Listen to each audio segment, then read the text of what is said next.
Hello everyone. आज का topic हमारा सुपर प्रॉफिट मेथड है, right. This is the second method for calculating goodwill. इससे पहले हम लोगों ने एवरेज प्रॉफिट मेथड देखा है। एवरेज प्रॉफिट मेथड में क्या होता था कि गुडविल का कैलकुलेशन होता था, एक फॉर्मूला था, goodwill equal to average profit into number of years purchase. ठीक है। अभी सुपर प्रॉफिट मेथड में क्या होगा कि goodwill equal to super profit into number of years purchase. Clear है ना। मतलब कि एवरेज प्रॉफिट मेथड में average profit into number of years purchase करते थे और सुपर प्रॉफिट मेथड में super profit into number of years purchase करेंगे। Fine. Number of years purchase क्या होता है ये ऑलरेडी हम लोगों ने देख रखा था स्टार्टिंग में ही। तो स्टार्ट करते हैं, सुपर प्रॉफिट क्या होता है उसको समझते हैं और फिर देखेंगे कि गुडविल कैसे पता करेंगे हम लोग सुपर प्रॉफिट मेथड से। फाइन। तो हेडिंग डालिएगा सुपर प्रॉफिट मेथड और एक फॉर्मूला लिखिएगा गुडविल का।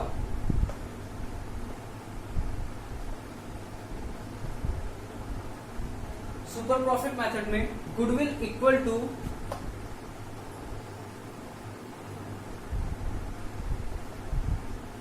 Super profit into number of years purchase।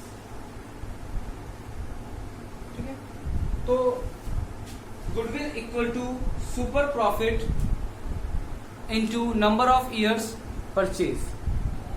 अभी सुपर प्रॉफिट होता क्या है तो उसके लिए एक फॉर्मूला लिखिएगा कि ये सुपर प्रॉफिट क्या होता है। लिखिएगा super profit equal to actual average profit. Super profit equal to actual average profit minus normal profit. आपको याद होगा मैंने एक एग्जांपल दिया था स्टार्टिंग में, जब मैं गुडविल के कॉन्सेप्ट को डील कर रहा था। मैंने बोला था कि मान के चलो कि इस एरिया में जितने भी ग्रोसरी शॉप्स है या फिर जितने भी दुकान है, इन सब का एक नॉर्मल प्रॉफिट होता है। हर बिजनेस में एक नॉर्मल प्रॉफिट होता है। आप अगर किसी से भी पूछोगे कि भैया इस बिजनेस में कितना कमाई है, इस बिजनेस में कितना कमाई है, तो आपको वो on an average that means कि एक परसेंटेज के टर्म पे बता देगा कि इस बिजनेस में अगर आप जितना भी कैपिटल लगाओगे उसका 20% कमाई है, या फिर इस बिजनेस में आप 10% कमाते हो। मैंने एक नॉर्मल एग्जांपल दिया था कि मान के चलो इस जगह पे जितने भी दुकान है वो सब लोग नॉर्मल 25,000 कमा लेते हैं। तो ये जो 25,000 है ये नॉर्मल प्रॉफिट है। मतलब इस बिजनेस में या फिर किसी भी इंडस्ट्री में जितने भी फर्म्स है वो कमा ही लेंगे। That is normal profit. कि किसी भी पार्टिकुलर बिजनेस में कितना रुपए नॉर्मली लोग कमा लेते हैं, दैट इज नॉर्मल प्रॉफिट। और एक्चुअल एवरेज प्रॉफिट का मतलब है कि उस बिजनेस में एक्चुअल में लोग कितना कमा रहे हैं। मान के चलिए नॉर्मल प्रॉफिट है 25,000 और एक्चुअल में कोई कमा रहा है 40,000, तो कितना ज्यादा कमा रहा है नॉर्मल से? 15,000। कैसे पता किया हमने? तो एक्चुअल में कमा रहा है 40,000 और नॉर्मल प्रॉफिट है 25,000 25,000। तो 40,000 माइनस 25,000 इक्वल टू 15,000। ये 15,000 क्या है? ये सुपर प्रॉफिट है। मतलब नॉर्मल प्रॉफिट से जितना ज्यादा कोई कमा रहा है तो that excess amount is called super profit. अभी आपको गुडविल अगर निकालना है तो सुपर प्रॉफिट को नंबर ऑफ ईयर परचेज से मल्टीप्लाई करना पड़ेगा। सुपर प्रॉफिट कैसे पता चलेगा? आपको एक्चुअल एवरेज प्रॉफिट में से नॉर्मल प्रॉफिट माइनस करना पड़ेगा। अभी प्रॉब्लम क्या आएगा कि आपको क्वेश्चन में एक्चुअल एवरेज प्रॉफिट डायरेक्टली दिया हुआ नहीं होता है कभी कभी, और कभी आपको हो सकता है डायरेक्टली भी दे दिया जाए, लेकिन ज्यादातर केस में एक्चुअल एवरेज प्रॉफिट आपको क्वेश्चन में डायरेक्टली गिवन नहीं होगा। तो आपको एक्चुअल एवरेज प्रॉफिट और नॉर्मल प्रॉफिट दोनों के कैलकुलेशन के लिए एक फॉर्मूला लिखते हैं हम लोग। लिखिएगा actual average profit. Actual average profit को एवरेज प्रॉफिट भी आप बोल सकते हो, क्योंकि average profit simply actual profit के ही बेसिस पे निकाला जाता है। मान के चलिए कि आपको पिछले 4 साल का प्रॉफिट दिया हुआ है और आपको बोला जा रहा है एवरेज प्रॉफिट निकालिए, तो ये जो 4 साल का प्रॉफिट है ये एक्चुअल प्रॉफिट है। उन चारों को आप ऐड करोगे, divide by number of years करके एवरेज प्रॉफिट निकालोगे। फाइन, तो फॉर्मूला लिखिएगा टोटल प्रॉफिट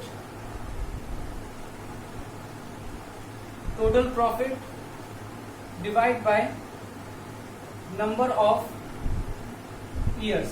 ठीक है, मतलब अगर 4 साल का प्रॉफिट है तो चारों साल के प्रॉफिट को ऐड करके टोटल प्रॉफिट निकाल लीजिए, और नंबर ऑफ ईयर्स कितने साल का प्रॉफिट दिया है 4 साल को, तो डिवाइड बाय 4 करके एक्चुअल एवरेज प्रॉफिट पता चल जाएगा। फिर नॉर्मल प्रॉफिट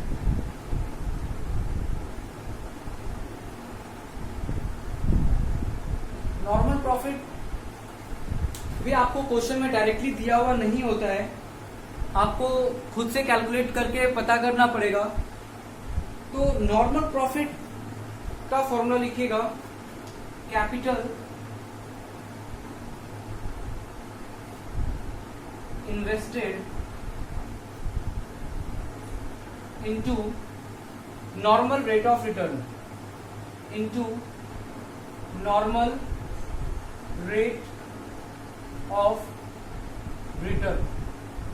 कई बार बुक में नॉर्मल रेट ऑफ रिटर्न को फेयर रेट ऑफ रिटर्न भी बोला जाता है। Fine, normal rate of return या फिर फेयर रेट ऑफ रिटर्न भी बोला जाएगा। ठीक है, डिवाइड बाय 100। तो नॉर्मल प्रॉफिट क्या है, मान के चलिए कि आपने 5 लाख रुपया किसी बिजनेस में इन्वेस्ट किया, 5 लाख रुपया लगाया, और कहा जाता है कि उस बिजनेस में नॉर्मली लोग जितना इन्वेस्ट करते हैं ना उसका 10% कमाते हैं। तो ये 10% क्या है, नॉर्मल रेट ऑफ रिटर्न, क्योंकि 10% नॉर्मली लोग कमा लेते हैं, तो नॉर्मल रेट ऑफ रिटर्न कितना है 10%। अब आपने कितना लगाया, आपने अगर 5 लाख लगाया तो 5 लाख का 10/100 करके 50,000 आएगा। ये 50,000 आपका नॉर्मल प्रॉफिट है। ठीक है, तो इस तरीके से अब आपको यहाँ पे सुपर प्रॉफिट मेथड में 4 फॉर्मूला दिख रहा है। आपको नीचे से स्टार्ट करके मैं बता रहा हूँ।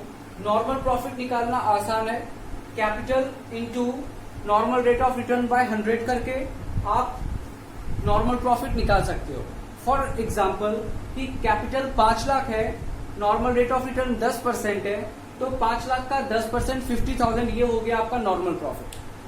एक्चुअल एवरेज प्रॉफिट, मान के चलिए कि पिछले 4 साल का प्रॉफिट दिया हुआ है और आपको एवरेज प्रॉफिट निकालना है, तो 4 साल के प्रॉफिट को ऐड करके डिवाइड कीजिएगा number of years, that means 4 से। मान के चलिए आंसर आता है 70,000। ठीक है, तो एक्चुअल एवरेज प्रॉफिट का एग्जाम्पल क्या ले रहे हैं हम लोग 70,000। नॉर्मल प्रॉफिट कितना आया था 50,000। सुपर प्रॉफिट इक्वल टू क्या होता है कि आपने नॉर्मल प्रॉफिट से कितना ज्यादा कमाया है, actual average profit minus normal profit. Actual average profit 70,000, normal profit is 50,000, that means की सुपर प्रॉफिट इज 20,000। अभी गुडविल कैसे निकालेंगे, सुपर प्रॉफिट पता चल गया है, तो सुपर प्रॉफिट इज 20,000, तो लिखेंगे 20,000 into number of years purchase. मान के चलिए नंबर ऑफ ईयर परचेज 3 है, तो 20,000 इंटू 3 इक्वल टू 60,000, ये आपका गुडविल। फाइन, तो इस तरीके से सुपर प्रॉफिट मेथड को यूज करके हम लोग गुडविल का कैलकुलेशन करेंगे। अब और एक प्रॉब्लम जो लोगों को सुपर प्रॉफिट मेथड में आता है वो है कैपिटल पता करने में। ठीक है, अगर आप नॉर्मल प्रॉफिट निकालोगे तो नॉर्मल रेट ऑफ रिटर्न दिया होगा, डिवाइड बाय 100 करना है, लेकिन कैपिटल आपको दिया हुआ नहीं रहता है, तो कैपिटल निकालना पड़ेगा। अभी तो कैपिटल निकालने का सिंपल मेथड जो आपने अभी तक पढ़ा है, याद है क्लास 11th में आपने अकाउंटिंग इक्वेशन पढ़ा था। क्या है अकाउंटिंग इक्वेशन, तो आपने पढ़ा था कि assets equal to capital plus liability. ठीक है, आपने पढ़ा था assets equal to capital plus liability. तो ऑब्वियस सी बात है, मान के चलिए कि नॉर्मल प्रॉफिट निकालने के लिए कैपिटल चाहिए और क्वेश्चन ने आपको कैपिटल का वैल्यू नहीं बताया है, तो आप सिंपली क्या करोगे, और क्वेश्चन में एसेट्स पता दिया हुआ है, लायबिलिटी दिया हुआ है, तो सिंपल सा बात है कि assets equal to capital plus liability में आप एसेट्स और लायबिलिटी का वैल्यू पुट करोगे, कैपिटल पता चल जाएगा। फाइन। कुछ क्वेश्चंस में आपको और कंफ्यूज किया गया है, तो अभी जब हम लोग ये क्वेश्चंस लेंगे तो उन कॉन्सेप्ट पे अच्छे से डिस्कस करेंगे। लेकिन हाँ, बस ध्यान रहे कि जो नॉर्मल फॉर्मूला है कैपिटल पता करने के लिए वो यही है कि assets equal to capital plus liability. तो सिंपली अगर एसेट्स दिया हुआ है, लायबिलिटी दिया हुआ है, तो कैपिटल पता किया जा सकता है और कैपिटल को फिर यहाँ पे पुट करके नॉर्मल रेट ऑफ रिटर्न करके नॉर्मल प्रॉफिट निकाला जा सकता है। फाइन। और एक फॉर्मूला है, वो हम लोग क्वेश्चन डील करने के टाइम पे समझेंगे। फाइन। अभी ये सारा कुछ मैं हटा रहा हूं और हम लोग स्टार्ट करते हैं कुछ क्वेश्चंस।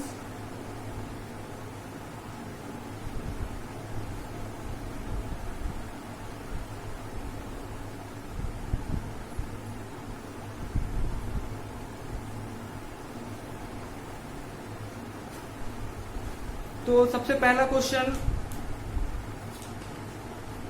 सुपर प्रॉफिट मेथड में क्वेश्चन नंबर 10 है, पुराने वाले बुक से। क्वेश्चन में लिखा हुआ है a firm earn profit of 80,000, 1 lakh, 1,20,000 and 1,80,000 during 2010, 11, 11, 12, 12, 13 and 13, 14 respectively. देखिए, आपको क्वेश्चन में 4 साल का प्रॉफिट दिया हुआ है, 80,000, 1 लाख, 1,20,000 एंड 1,80,000। इस 4 साल के प्रॉफिट के बेसिस पे आप पिछले 4 साल का एवरेज प्रॉफिट निकाल सकते हो। That means actual average profit पता किया जा सकता है। नेक्स्ट आगे लिखा है firm had capital investment of 5 lakh, मतलब कि कैपिटल डायरेक्टली क्वेश्चन में दिया हुआ है, 5 लाख का कैपिटल है। A fair rate of return on investment is 15%। अभी देखिए, मैंने आपको बोला था ना कि नॉर्मल रेट ऑफ रिटर्न कभी कभी नहीं दिया रहता है, उसके जगह पे फेयर रेट ऑफ रिटर्न लिखा रहेगा। प्लीज अंडरलाइन कीजिएगा, फेयर रेट ऑफ रिटर्न। तो फेयर रेट ऑफ रिटर्न 15% है, आपको कैपिटल दे दिया गया है, नॉर्मल रेट ऑफ रिटर्न दे दिया गया है, आप नॉर्मल प्रॉफिट कैलकुलेट कर सकते हैं। आगे लिखा है calculate goodwill of firm based on 3 years purchase of average super profit, मतलब कि नंबर ऑफ ईयर परचेज दिया हुआ है। फाइन। स्टार्ट करते हैं solution. This is question number 10 from old book. तो सबसे पहले क्या निकाल ले, सबसे पहले एक्चुअल एवरेज प्रॉफिट निकाल लेते हैं। Actual average profit equal to 4 साल का profit 80,000 plus 1 lakh plus 1,20,000 plus 1,80,000 divide by number of years. तो total profit divide by number of years equal to 4,80,000 this is total profit divide by number of years equal to 1,20,000। तो actual average profit कितना आ गया, 1,20,000। Next आपको normal profit पता करना है, लिखते हैं नॉर्मल प्रॉफिट इक्वल टू, अच्छा नॉर्मल प्रॉफिट का के लिए क्या क्या चाहिए आपको, कैपिटल चाहिए और नॉर्मल रेट ऑफ रिटर्न। तो नॉर्मल प्रॉफिट दिया हुआ है, सॉरी कैपिटल दिया हुआ है 5 lakh into fair rate of return 15%, लिखते हैं 15/100 इक्वल टू 75,000। ये 75,000 आपका नॉर्मल प्रॉफिट आ गया। अब actual average profit minus normal profit करके आराम से सुपर प्रॉफिट निकाला जा सकता है। तो लिखते हैं सुपर प्रॉफिट, सुपर प्रॉफिट मतलब कि आप नॉर्मल प्रॉफिट से कितना ज्यादा कमा रहे हो। तो देखते हैं 1,20,000 आपने एक्चुअल में कमाया माइनस नॉर्मल प्रॉफिट 75,000 होता है, तो 45,000 ये आपका सुपर प्रॉफिट है। फाइन। अभी गुडविल निकाल सकते हैं, लिखते हैं गुडविल इक्वल टू, गुडविल का फॉर्मूला क्या है, super profit into number of years purchase. तो super profit is 45,000 into number of years purchase, लिखा हुआ है 3 year, into 3 years equal to 1,35,000। ये आ गया आपका गुडविल। ठीक है नो, तो ये सबसे आसान क्वेश्चन था, पहला क्वेश्चन सुपर प्रॉफिट मेथड का। फाइन। अच्छा, एक प्रॉब्लम आता है इस टाइप के क्वेश्चन में, मैंने पिछले साल के सैंपल पेपर में देखा है उस टाइप का क्वेश्चन। उसमें क्या हुआ था कि मान के चलिए, मैं आपको बस समझाने के लिए इस कॉन्सेप्ट को अच्छे से समझ जाइएगा कि अगर एक्चुअल एवरेज प्रॉफिट आपको निकालने पे पता चला 1,20,000, क्लियर है, और नॉर्मल प्रॉफिट मान के चलिए कि आ रहा है आपका 1,40,000। ठीक है, इन दिस केस अगर आपका नॉर्मल प्रॉफिट 1,40,000 आ जाता और एवरेज प्रॉफिट 1,20,000 होता, तो आप गुडविल कैसे निकालते हैं? फाइन, देखो गुडविल निकालने का फॉर्मूला क्या है, super profit into number of year purchase. तो सुपर प्रॉफिट निकालना पड़ेगा, सुपर प्रॉफिट इक्वल टू क्या होता है, actual average profit minus normal profit. तो 1,20,000 माइनस 1,40,000। अच्छा, मुझे आप ये बताइए, क्या यहाँ पे आप सुपर प्रॉफिट कमा रहे हो? सुपर प्रॉफिट का मतलब होता है नॉर्मल प्रॉफिट से ज्यादा कमाना, राइट। यहाँ पे नॉर्मल प्रॉफिट है 1,40,000 और आप कमा रहे हो 1,20,000। इसका मतलब माइनस 20,000, दैट मीन्स की सुपर प्रॉफिट हो ही नहीं रहा है। सुपर प्रॉफिट तब होता जब आप नॉर्मल प्रॉफिट से ज्यादा कमाते। ठीक है, इस तरीके से लास्ट ईयर एग्जाम में कंफ्यूजन हुआ था लोगों को, क्योंकि वहां पे सिंपली नॉर्मल प्रॉफिट ही ज्यादा दे दिया गया था, एवरेज प्रॉफिट कम रखा गया था, तो सुपर प्रॉफिट माइनस में आ रहा था। तो देखिए, अगर सुपर प्रॉफिट कभी भी माइनस में आता है, दैट मीन्स की गुडविल का वैल्यू आपको 0 लिखना है। ठीक है, मतलब कि गुडविल हो ही नहीं सकता है, गुडविल इक्वल टू 0। क्यों गुडविल इक्वल टू 0? क्योंकि सुपर प्रॉफिट है ही नहीं, बिकॉज नॉर्मल प्रॉफिट ज्यादा है, एवरेज प्रॉफिट कम है, तो सुपर प्रॉफिट का आंसर कुछ आएगा ही नहीं, सुपर प्रॉफिट आएगा ही नहीं। और अगर सुपर प्रॉफिट कुछ हुआ ही नहीं तो गुडविल भी 0 हो जाएगा। ठीक है, तो इस टाइप के क्वेश्चंस अगर आपको एग्जाम में आता है तो प्लीज कंफ्यूज मत कीजिएगा, उस सिचुएशन में गुडविल 0 हो जाएगा। ये चीज को कहीं पे भी प्लीज अच्छे से नोट जरूर कीजिए। चलिए, इसको हटा रहा हूं मैं।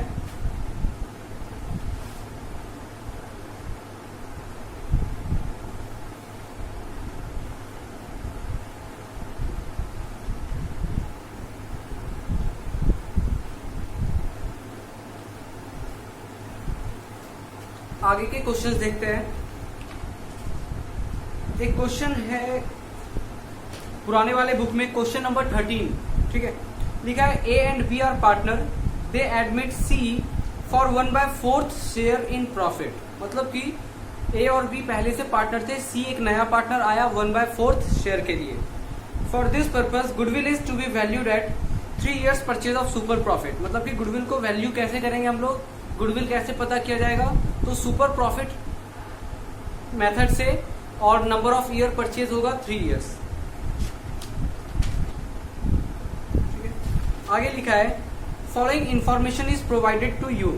ए का कैपिटल दिया है, बी का कैपिटल दिया है, जनरल रिजर्व दिया है, फिर प्रॉफिट एंड लॉस अकाउंट दिया हुआ है, और सन्ड्री एसेट्स में 12 लाख रुपए दिया हुआ है। आगे लिखा है normal rate of return is 15%, average profit are 2 lakh per year. अच्छा देखिए, यहाँ पे आपको एवरेज प्रॉफिट डायरेक्टली दे दिया है, अंडरलाइन कीजिएगा, average profit are 2 lakh per year, that means की एवरेज प्रॉफिट डायरेक्टली दिया हुआ है। आगे है you are required to calculate C's share of goodwill. आपको सी का गुडविल निकालना है, सी का, राइट। देखिए गुडविल दो होता है, एक होता है फर्म का गुडविल, राइट, और एक होता है पार्टनर का गुडविल। तो अगर आप फर्म का गुडविल पता कर लेते हो तो पार्टनर का गुडविल पता करना आसान है। फर्म के गुडविल को मल्टीप्लाई कर दीजिए पार्टनर के शेयर से। पार्टनर का शेयर क्या है, जैसे कि यहाँ पे सी का शेयर है 1/4, तो जो भी फर्म का गुडविल आएगा उसमें इंटू 1/4 करके सी के शेयर ऑफ गुडविल पता कर लेंगे। फाइन। इसका मतलब हम लोग जो अभी गुडविल निकाल रहे हैं वो गुडविल किसका निकाल रहे हैं, वो गुडविल हम लोग निकाल रहे हैं फर्म का। और एक बार फर्म का गुडविल पता चलने पे पार्टनर के शेयर से मल्टीप्लाई करके पार्टनर का भी गुडविल पता किया जा सकता है। काफी इंपॉर्टेंट पॉइंट है, ध्यान रखिएगा इस बात का। चलिए स्टार्ट करते हैं। तो इस बार क्वेश्चन में आपको एवरेज प्रॉफिट तो दे दिया गया है, निकालना पड़ेगा नॉर्मल प्रॉफिट, राइट। और नॉर्मल प्रॉफिट निकालने के लिए क्या चाहिए, दिस इज क्वेश्चन नंबर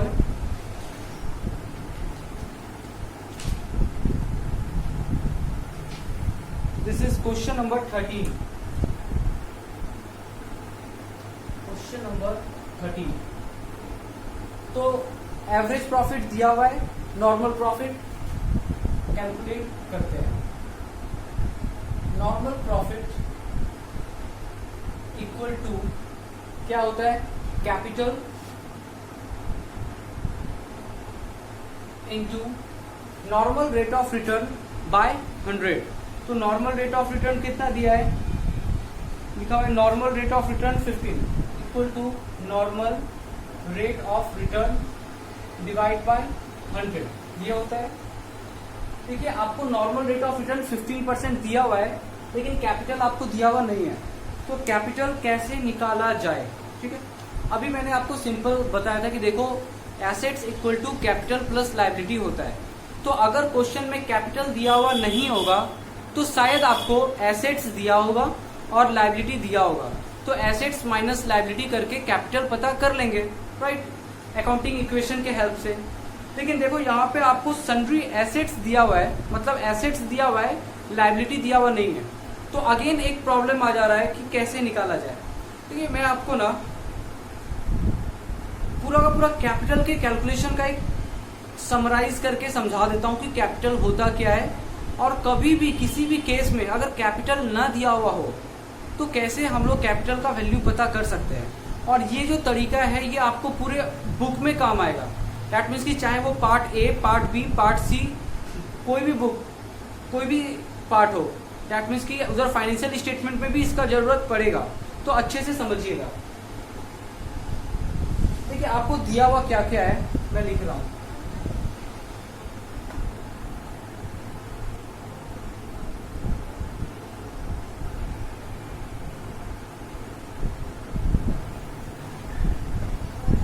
मैं बैलेंस शीट के फॉर्म में लिख रहा हूं ताकि आपको समझने में आसानी हो, ठीक है।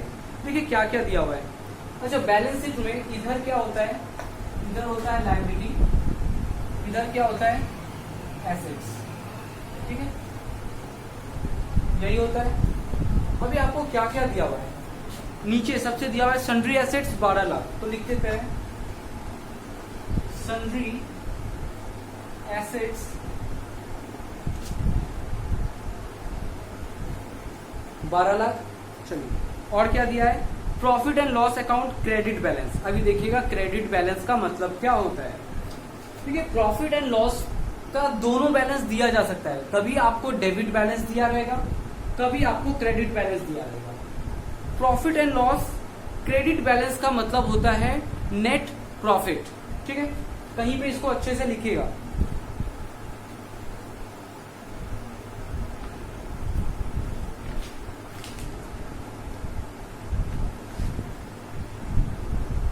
प्रॉफिट एंड लॉस अकाउंट का अगर क्रेडिट बैलेंस दिया है तो उसका मतलब होता है नेट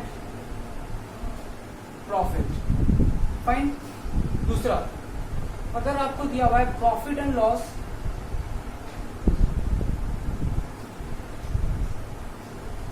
का डेबिट बैलेंस मतलब डीआर, डेबिट बैलेंस दिया है तो उसका मतलब है नेट लॉस। ठीक है, तो इस बार आपको क्या दिया हुआ है, प्रॉफिट एंड लॉस अकाउंट और ब्रैकेट में दिया हुआ है क्रेडिट। फाइन। अच्छा मान के चलिए कि कुछ लिखा हुआ होता ही नहीं, दैट मीन्स ना क्रेडिट लिखा होता ना डेबिट लिखा होता, तो हम क्या मानते, हम लोग क्रेडिट ही मानते, हम लोग यही एज्यूम करते कि नेट प्रॉफिट है। फाइन। हम लोग एजम्पशन इसी का लेते हैं, प्रॉफिट एंड लॉस अकाउंट का क्रेडिट बैलेंस। देखिए आपको अकाउंट्स में काफी जगह पे एजम्पशन लेके काम करना पड़ेगा। ठीक है, और यही एक तरीका होता है जिसके थ्रू बोर्ड्स में स्टूडेंट्स को कंफ्यूज किया जाता है। तो आपको इन सब बातों का बिल्कुल ध्यान रखना पड़ेगा कि अगर सिर्फ प्रॉफिट एंड लॉस अकाउंट दिया होता तो क्या मानते, उसको क्रेडिट मानते या डेबिट मानते, मतलब कि उसको प्रॉफिट मानते या लॉस मानते, तो हम लोग प्रॉफिट मानते, दैट मीन्स की profit and loss credit balance. Fine.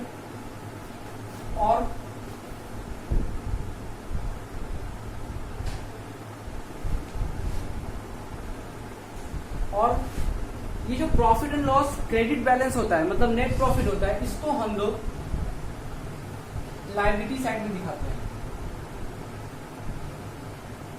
इसको हम लोग हमेशा लायबिलिटी साइड में दिखाते हैं। लेकिन प्रॉफिट एंड लॉस का जो डेबिट बैलेंस होता है, मतलब कि अगर नेट लॉस हुआ है तो उसको हम लोग एसेट साइड में दिखाते हैं।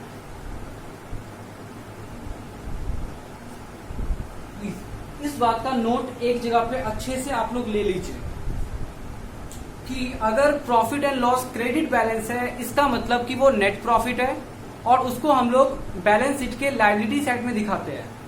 अगर प्रॉफिट एंड लॉस का डेबिट बैलेंस है मतलब कि नेट लॉस है और उसको हम लोग एसेट साइड में दिखाते हैं।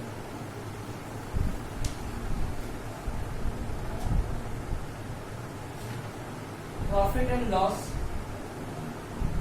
क्रेडिट बैलेंस कितना है, प्रॉफिट एंड लॉस का क्रेडिट बैलेंस इट इज 30,000।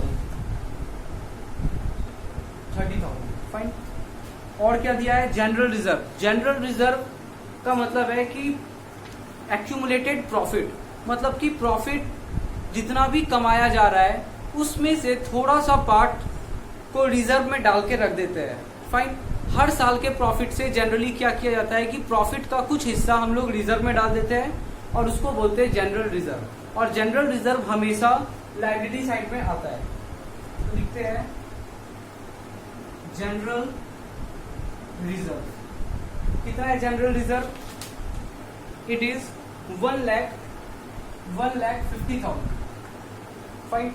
आगे क्या दिया है, कैपिटल ए का और बी का।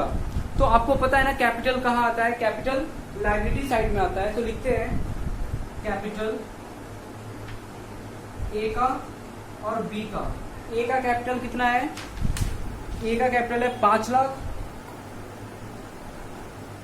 बी का कैपिटल है 4 लाख, तो टोटल हो गया 9 लाख।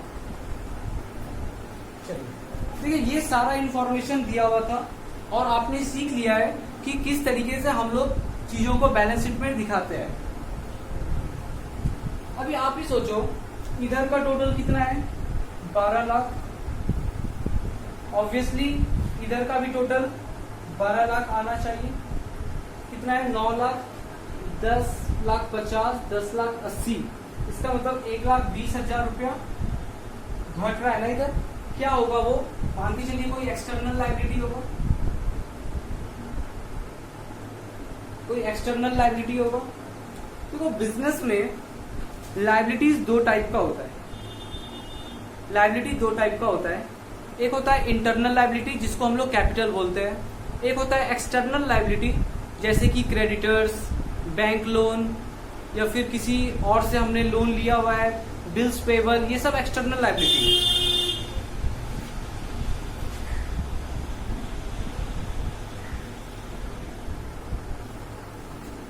देखिए लायबिलिटी साइड में क्या क्या आ सकता है।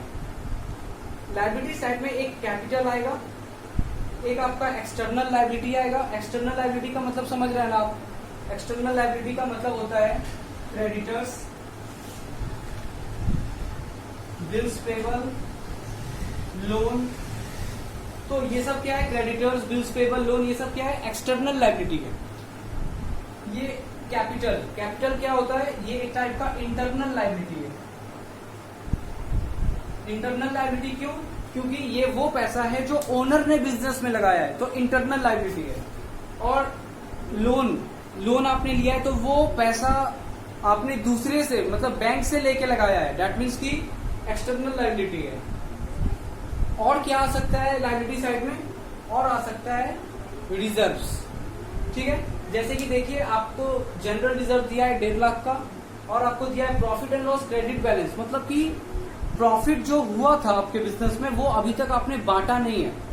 जो भी प्रॉफिट बिजनेस में हुआ था वो अभी तक बांटा नहीं है, तो ये भी आपका एक तरीके से क्या है, रिजर्व है। मतलब प्रॉफिट को आपने बांटा नहीं है, बांटना बाकी है, इसीलिए आपने लायबिलिटी साइड में दिखाया है। वही अगर यहाँ पे लॉस होता, मतलब कि profit and loss debit balance होता, तो हम लोग यहाँ पे दिखाते profit and loss debit balance. क्या दिखाते, मतलब ये एक टाइप का लॉस है जो अभी तक आपने बांटा नहीं है। देखो बिजनेस में प्रॉफिट हो या लॉस हो, उसको डिस्ट्रीब्यूट करना पड़ता है पार्टनर्स में। अगर प्रॉफिट हुआ है और आपने उसको अभी तक डिस्ट्रीब्यूट नहीं किया है, तो प्रॉफिट एंड लॉस क्रेडिट लिख के लायबिलिटी में दिखाएंगे। अगर प्रॉफिट एंड लॉस डेबिट है, मतलब कि लॉस है और आपने लॉस को अभी तक डिस्ट्रीब्यूट नहीं किया है, तो आप उसको एसेट्स में दिखाओगे।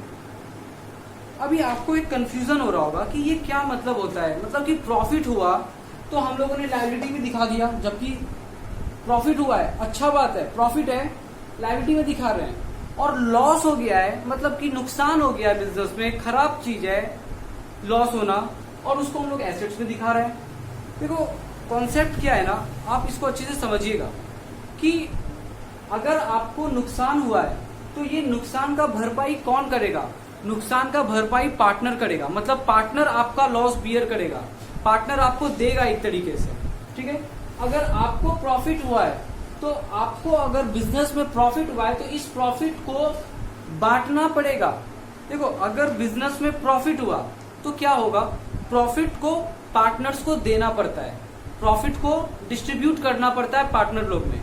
और अगर लॉस हो गया तो पार्टनर बियर करेगा, मतलब पार्टनर नुकसान सहेगा, हमें कॉम्पनसेट करेगा बिजनेस को।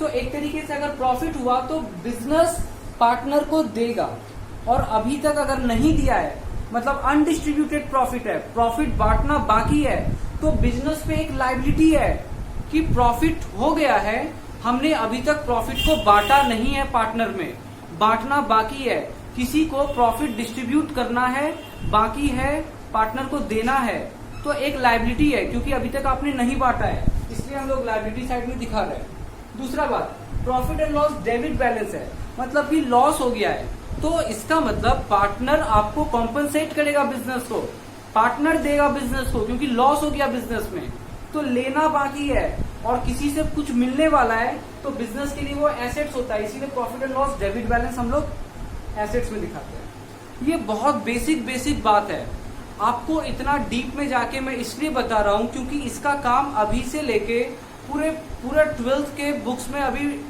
हर जगह पे पढ़ता रहेगा इसका जरूरत। तो प्लीज इसको अच्छे से समझिएगा कि लॉस हो रहा है तो एसेट्स में क्यों दिखा रहे हैं, प्रॉफिट हो रहा है तो लायबिलिटी में क्यों दिखा रहे हैं।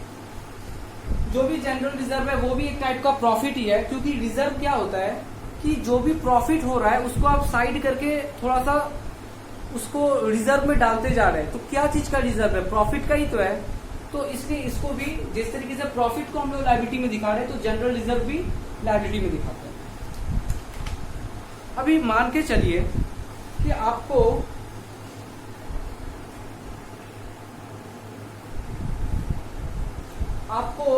कैपिटल पता करना है, तो कैपिटल पता कैसे कर सकते हैं।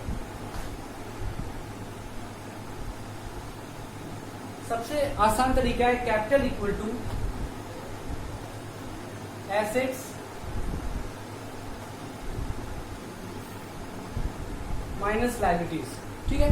एसेट्स माइनस लायबिलिटीज करके आप कैपिटल निकाल सकते हो। मान के चलिए कि आपको यहाँ पे कैपिटल दिया हुआ नहीं होता, ठीक है, तो आप क्या करते हैं, एसेट्स कितना है, टोटल एसेट्स कितना है 12 लाख, तो लिखते 12 लाख माइनस लायबिलिटी कितना है, तो कैपिटल छोड़ दीजिए, बाकी कितना बच रहा है 1,20,000 और 1,50,000 और 30, ये सारा कुछ लायबिलिटी है। तो एक सेकेंड देखिए, यहाँ पे जो एक्सटर्नल लायबिलिटी दिया है ना, इसका मतलब एक्सटर्नल होता है। ये जो लायबिलिटी है ना, ये हमेशा एक्सटर्नल ही होता है। तो लायबिलिटी कितना है? 1,20,000। लायबिलिटी का मतलब होता है एक्सटर्नल। तो 12 लाख माइनस 1,20,000, 10,80,000। ये 10,80,000 आपका निकल गया कैपिटल, ठीक है।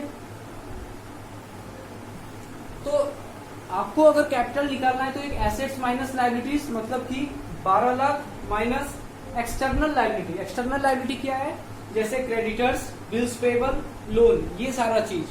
तो 12 लाख माइनस 1,20,000, 10,80,000, ये एक तरीका है। दूसरा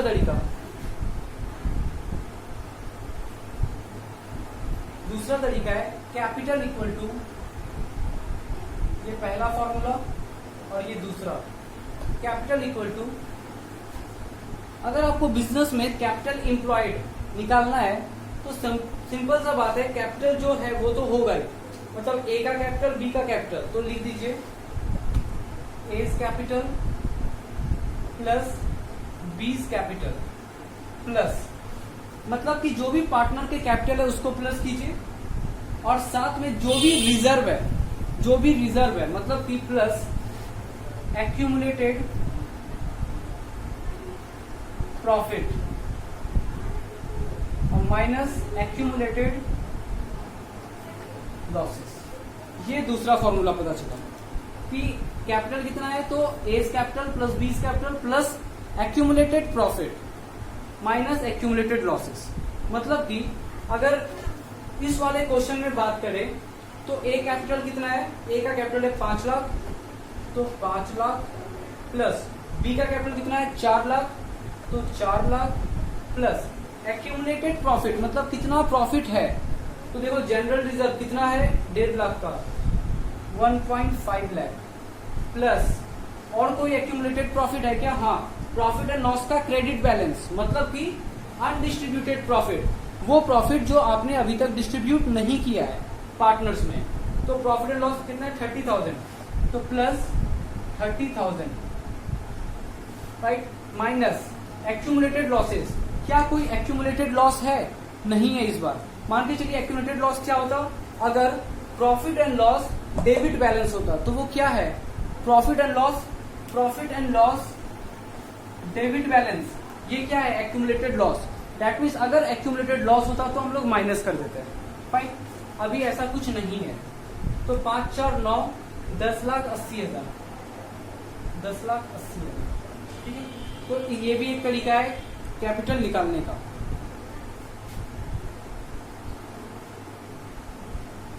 प्लीज इन दोनों को आप नोट कीजिएगा।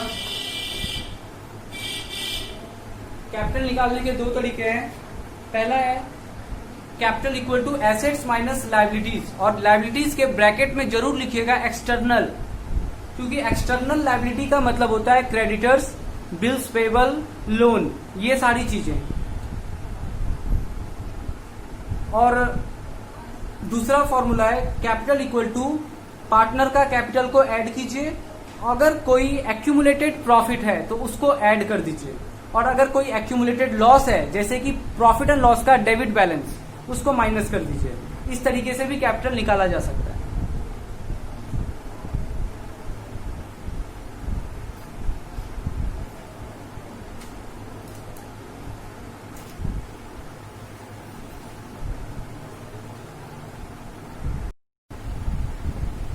चलिए, बातें आपको समझ में आ रही है। अब हम लोग क्या करते हैं, ये जो एग्जाम्पल लिया था ना हमने, ये एग्जाम्पल को हटाते हैं, ठीक है।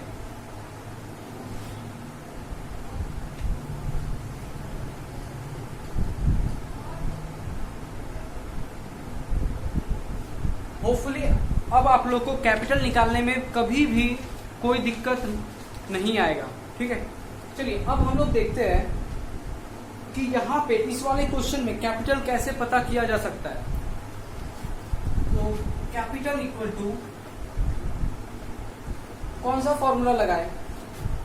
पहला फॉर्मूला लगाए एसेट्स माइनस एक्सटर्नल लायबिलिटी, ये फॉर्मूला लगाए, या फिर capital B capital accumulated profit accumulated loss. अभी देखते हैं क्या क्या दिया हुआ है। दिया हुआ है सन्ड्री एसेट्स, मतलब कि एसेट्स दिया हुआ है, ठीक है। क्या आपको क्वेश्चन में एक्सटर्नल लायबिलिटी दिया हुआ है? बिल्कुल नहीं, आपको ना creditors, bills payable, bank loan और कुछ भी ये सब नहीं दिया हुआ है। तो सिंपली क्या करते हैं, पहला वाला फॉर्मूला नहीं लगाएंगे। अभी कौन लगाएंगे? कैपिटल ए बी और ये वाला। तो ए का कैपिटल कितना है? 5 लाख। बी का कैपिटल कितना है? 4 लाख।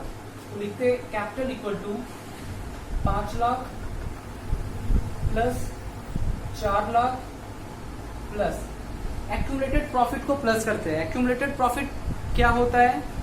तो एक्यूमुलेटेड प्रॉफिट का मतलब है कोई भी जनरल रिजर्व या फिर प्रॉफिट एंड लॉस का क्रेडिट बैलेंस। तो लिखते हैं कि जनरल रिजर्व कितना है? 1,50,000। तो 1,50,000 प्लस और कोई जनरल रिजर्व, हाँ, एक प्रॉफिट एंड लॉस का क्रेडिट बैलेंस है 30,000, माइनस क्या करते हैं? Accumulated losses. एक्यूमुलेटेड लॉसेस का एग्जांपल क्या होगा? 2 एग्जांपल जरूर लिखिएगा एक्यूमुलेटेड लॉसेस का। एक होता है प्रॉफिट एंड लॉस का debit balance, profit and loss का डेबिट बैलेंस, और याद है deferred revenue expenditure, deferred revenue expenditure, या फिर एडवर्टीजमेंट एक्सपेंस, एडवर्टीजमेंट एक्सपेंस। ये सब आपको एसेट साइड में दिया रहता है। Deferred advertisement expenditure, deferred expenditure को यहां पे लिखते हैं डिफर्ड रिवेन्यू एक्सपेंडिचर, ये भी एक्यूमुलेटेड लॉसेस कहलाता है, ठीक है। आगे बहुत काम आने वाला है ये सारा चीज, पार्टनरशिप में ही काम आने वाला है, ध्यान रहे। तो अभी तो एक्यूमुलेटेड लॉसेस कुछ नहीं है, लिखते हैं 5 लाख, 4 लाख, 10,80,000। देखिए ये मेथड हमने इसलिए यूज किया क्योंकि क्वेश्चन में एक्सटर्नल लायबिलिटीज दिया नहीं रहेगा। आगे के क्वेश्चंस में देखिएगा बहुत जगह पे एक्सटर्नल लायबिलिटी दिया रहेगा, हम लोग कोई और फॉर्मूला यूज कर सकते हैं उस टाइम। तो आपको कैपिटल पता चल गया है। आगे नॉर्मल प्रॉफिट कैसे पता चलेगा? Normal profit capital into normal rate of return by 100। तो capital is 10,80,000 into normal rate of return is 15%, 15 by 100।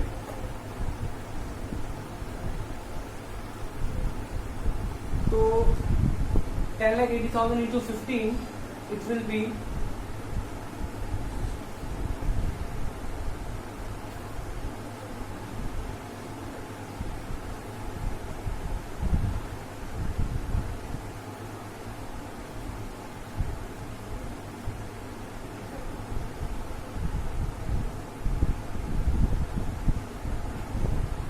1,62,000, ठीक है। आगे नॉर्मल प्रॉफिट आ गया 1,62,000, कैपिटल इतना। चलिए एवरेज प्रॉफिट पता है क्या? देखते हैं। तो एवरेज प्रॉफिट, शायद इस बार आपको एवरेज प्रॉफिट क्वेश्चन में डायरेक्टली दिया हुआ था। Average profit is 2 lakh per year. तो लिखते हैं average profit equal to 2 lakh, ठीक है। एवरेज प्रॉफिट, नॉर्मल प्रॉफिट पता चल गया। सुपर प्रॉफिट निकाला जा सकता है, लिखते हैं super profit. Super profit equal to 2 lakh, that means की average profit minus normal profit. कितना है नॉर्मल प्रॉफिट? 1,62,000। कितना हो जाएगा? 38,000। चलिए सुपर प्रॉफिट पता चल गया। अभी सुपर प्रॉफिट आ गया तो गुडविल निकालना आसान है, लिखते हैं goodwill equal to 38,000, that means super profit into number of years purchase. Number of year purchase starting में दिया हुआ था 3 ईयर्स, लिखते हैं 3।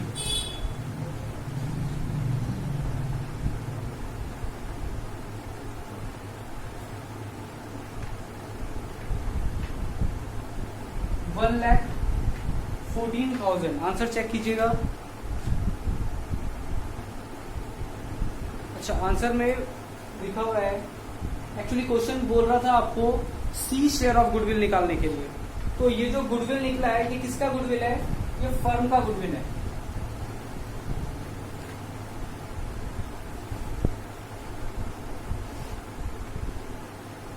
ठीक है, तो ये जो गुडविल आया है यहीं पे मैं ब्रैकेट में लिख रहा हूं फर्म।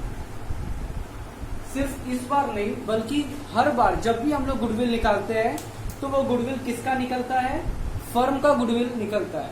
अगर आपको क्वेश्चन बोल रहा है कि calculate C share of goodwill, तो उसके लिए अलग से लिखेंगे C share of goodwill. C share of goodwill equal to, कैसे निकलेगा सी के शेयर?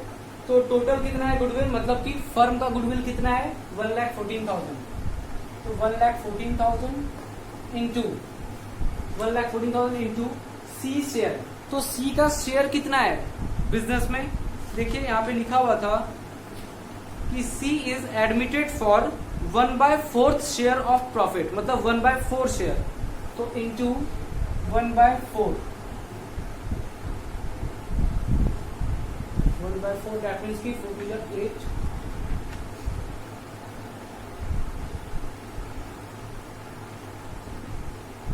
तो 28,500 ये क्या निकल गया? सी शेयर ऑफ गुडविल। तो इस तरीके से हमने क्वेश्चन नंबर 13 सॉल्व कर लिया है।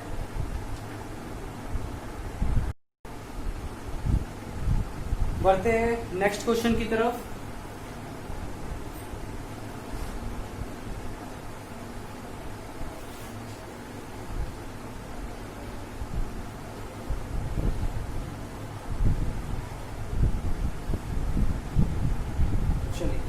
देखिएगा, जस्ट उसके बाद वाला एक क्वेश्चन है।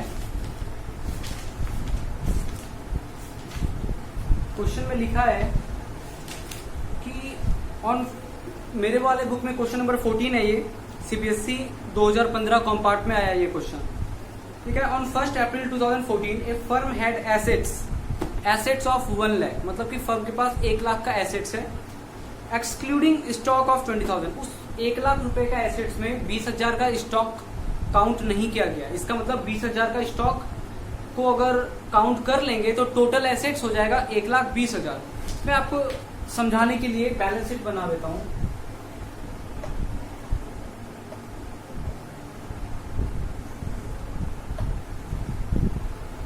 बोल रहा है कि एसेट्स कितना है? 1 लाख। और बोल रहा है ये जो एसेट्स 1 लाख है ना, ये स्टॉक 20,000 का हटा के, तो स्टॉक जोड़ देते हैं। अगर स्टॉक 20,000 का अलग से लिख देते हैं क्योंकि एक्सक्लूडेड है इसमें, तो अलग से अगर लिख देते तो 20,000 स्टॉक भी हो गया। इसका मतलब टोटल एसेट्स 1,20,000 हो गया। क्लियर है? तो आपके पास एसेट्स 1 लाख है और स्टॉक 20,000 है। और ठीक है, partners capital account showed a balance of 60,000, मतलब कि पार्टनर्स का कैपिटल लिखते हैं यहाँ पे, पार्टनर्स कैपिटल। पता है ना आपको कैपिटल किधर आता है? लायबिलिटी साइड में, इसीलिए इधर लिख रहा है पार्टनर्स कैपिटल 60,000। कोई प्रॉब्लम? 60,000 कैपिटल। आगे करंट लायबिलिटी। देखो लायबिलिटी 2 टाइप का होता है, एक होता है current liability, non current liability. तो करंट लायबिलिटी कितना है? 10,000। तो करंट लायबिलिटी भी लिख देते हैं, करंट लायबिलिटी इट इज 10,000।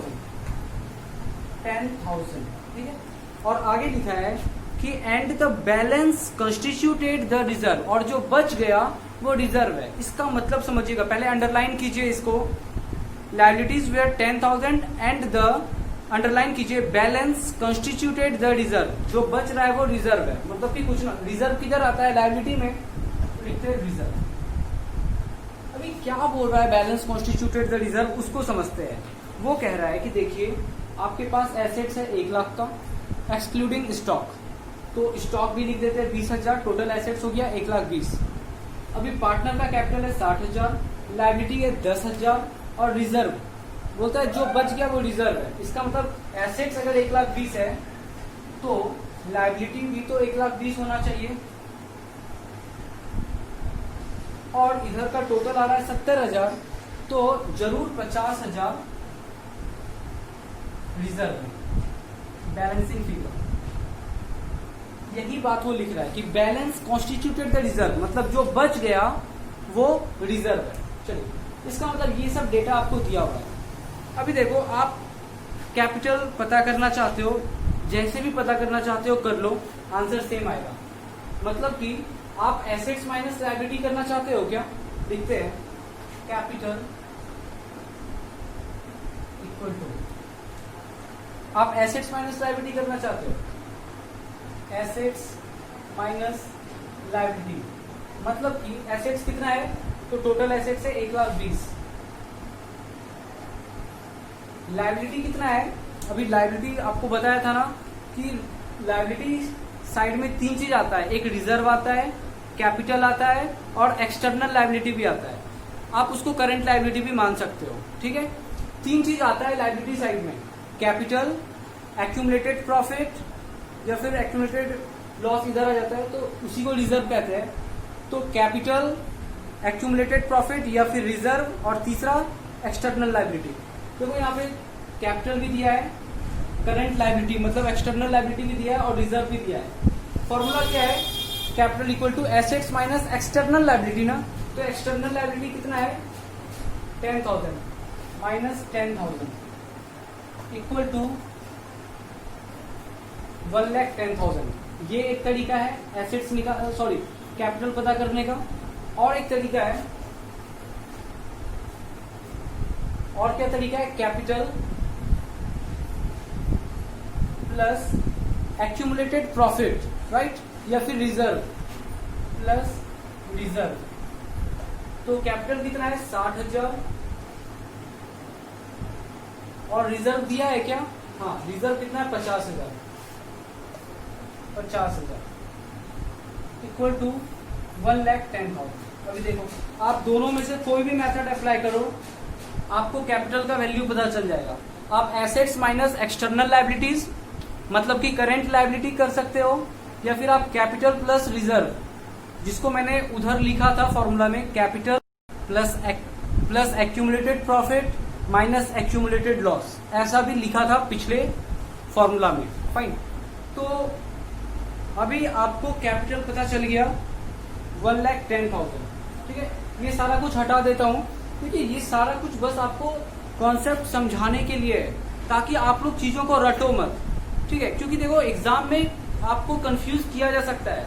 हम लोग अभी डीके गोयल बना रहे हैं, मार्केट में और भी बुक है, एसपी तुलसियान है, मार्केट में टीएस ग्रिवाल है। अभी सारे बुक्स को तो नहीं पढ़ सकते हैं, लेकिन जो भी बुक पढ़ रहे हैं उसको अगर बहुत अच्छे तरीके से कॉन्सेप्ट वाइज हर चीज को समझ के पढ़ेंगे ना, तो आपको बोर्ड्स में कभी भी कोई प्रॉब्लम नहीं होगा। किसी भी तरीके से क्वेश्चन किया जाएगा, आप उसको अच्छे से समझ सकते हो, ठीक है। तो प्लीज कॉन्सेप्ट अच्छे से समझिएगा।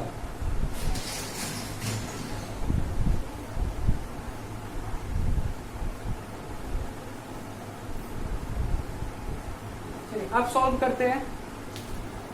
कैपिटल कितना आ गया था हमारा? कैपिटल आ गया था 1,10,000।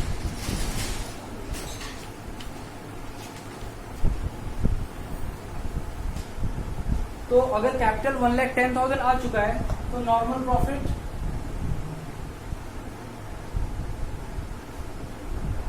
प्रॉफिट निकाल लेते हैं। नॉर्मल प्रॉफिट कितना हो जाएगा? 1,10,000 इंटू, अच्छा, नॉर्मल रेट ऑफ रिटर्न दिया है क्या? बिल्कुल लिखा है, if the normal rate of return is 8% into 8/100 equal to 8,800। देखिए, नॉर्मल प्रॉफिट आ गया ना, 8,800 इज नॉर्मल प्रॉफिट। आगे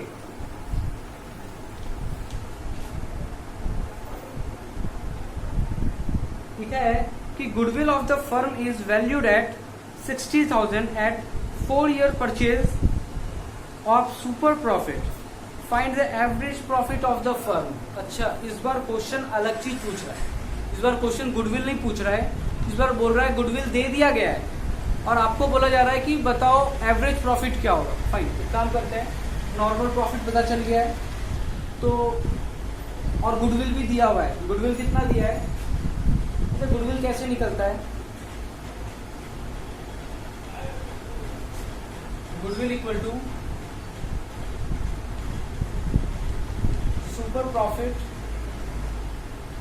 into number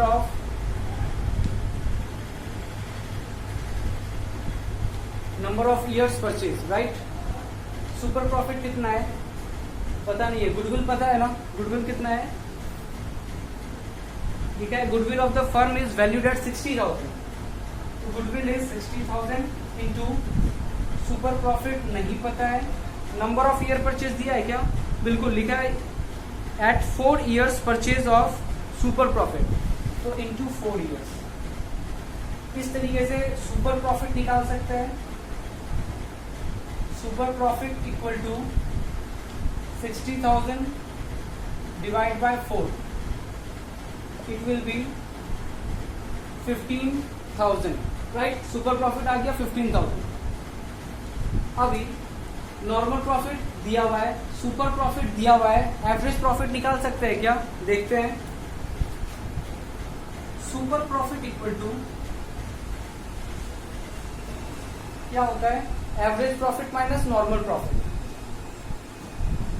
average profit minus normal profit equal to, super profit दिया है ना 15,000,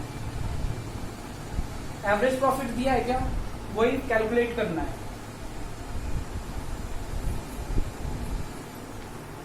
नॉर्मल प्रॉफिट दिया है क्या, नॉर्मल प्रॉफिट निकाला हम लोगों ने 8800,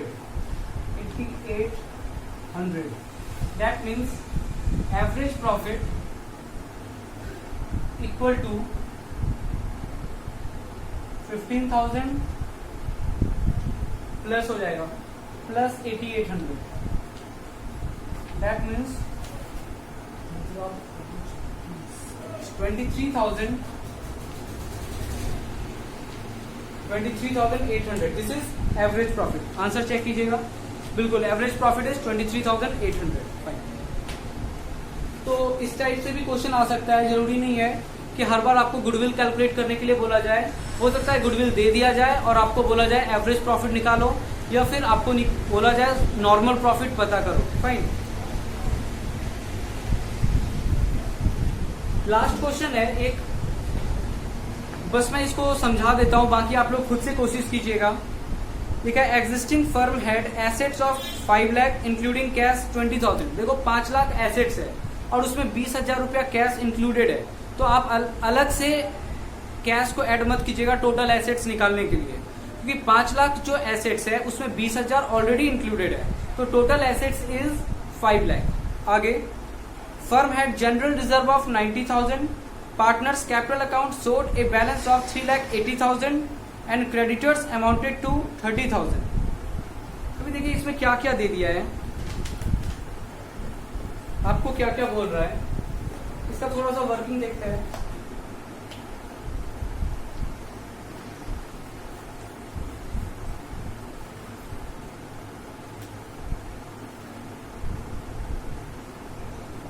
बोल रहा है एसेट्स 5 लाख है, एसेट्स चलिए 5 लाख है, और क्या बोल रहे हैं कि जनरल रिजर्व 90,000 है, तो जनरल रिजर्व 90,000 है। कैपिटल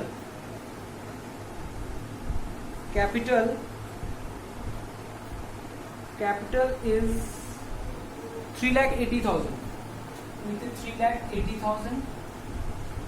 और क्या बोल रहा है, और बोल रहा है क्रेडिटर्स 30,000 है, तो क्रेडिटर्स क्या हो गया, एक्सटर्नल लायबिलिटी ना। क्रेडिटर्स इज 30,000, दोनों साइड का टोटल करके देखते तो क्या आता है 3,80,000 प्लस 9, 3,80,000 प्लस 30, 4,10,000। दैट मीन्स कि इधर भी आ गया 5 लाख और इधर भी 5 लाख। फाइन। अभी देखो आप जो मेथड लगाना चाहते हो कैपिटल निकालने के लिए, निकाल सकते हो। मुझे लगता है यहाँ पे कैपिटल भी दिया हुआ है और जनरल रिजर्व, दोनों को ऐड कर दो। 3,80,000 प्लस 90 कितना हो जाएगा? 4,70,000। Capital equal to 3,80,000 plus general reserve 90,000, 4,70,000। ऐसा भी कर सकते हैं, या फिर एसेट्स माइनस एक्सटर्नल लायबिलिटी मतलब कि क्रेडिटर्स, तो 5 लाख माइनस 30,000,